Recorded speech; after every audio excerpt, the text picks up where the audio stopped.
महाराज जी, मैं ये पूछना चाहती हूँ कि सातों जन्म में मुझे जो अभी पति सेम वही मिल सकते हैं? नहीं। वो बहुत प्यार करते हैं महाराज हाँ जी, तो बहुत अच्छे हैं। नहीं मिल सकते।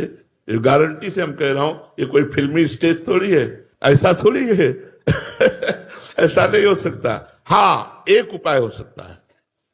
यदि आप भगवान की आराधना करें और भगवान से वर मांगे कि जो मेरे पति हैं ये 7 जन्म तक हमारे पति बने, और वो आशीष दे दे, वरदान दे दे, तो ये संभव हो सकता है, अन्यथा नहीं। क्योंकि दोनों के कर्म अलग अलग हैं, एक कर्म नहीं है दोनों का। दोनों के कर्म अलग अलग हैं, दोनों का प्रारब्ध अलग अलग है, दोनों के संचित अलग अलग हैं। तो इस जन्म में जो पति बना है वो अगले जन्म में पति बने या पुरुष बने बिल्कुल आवश्यक नहीं है। जैसे हम एक घटना तुम्हें सुना रहे, एक की पत्नी बड़ी भक्त थी, वो पत्नी पर बहुत प्यार करते थे, पर पत्नी गुरुजी की आज्ञा से चलती थी, पर उनको संतों से कोई प्यार नहीं था, वो पत्नी से प्यार करते थे।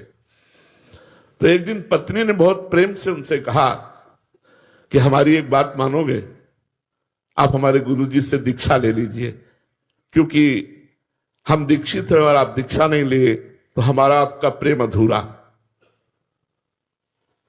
उन्होंने कहा ठीक है, बुलाओ गुरुजी को।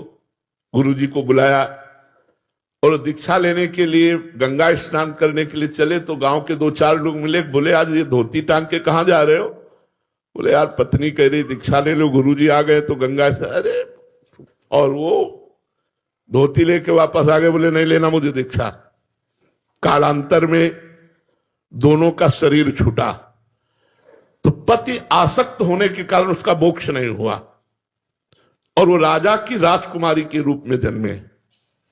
ये पूर्व में गीता जी के महात्म में महिमा आती थी, उसमें दृष्टांत आता था, उसका है।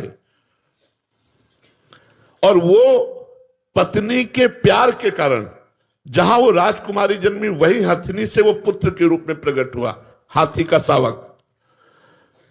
अब जब वो नव युवक अवस्था में हाथी आया और श्रृंगार करके राज सवारी निकली और राजकुमारी सिंहासन पर आरूढ़, तो जे भी उसने देखा तो पूरी स्मृति जागृत हो गई कि ये तो मेरी पत्नी थी। अब ये राजकुमारी और मैं हाथी हूं, कैसे मिलन हो सकता है? वो चुपचाप सहता रहा, क्योंकि कुछ अपनी बात व्यक्त नहीं कर सकता, हाथी रूप में है। अब राजा ने अपनी राजकुमारी का स्वयंवर रचा। जे ही स्वयंवर की घोषणा हुई तो उसने खाना पीना सब छोड़ दिया। वो बहुत ही सुशोभित हाथी के रूप में था,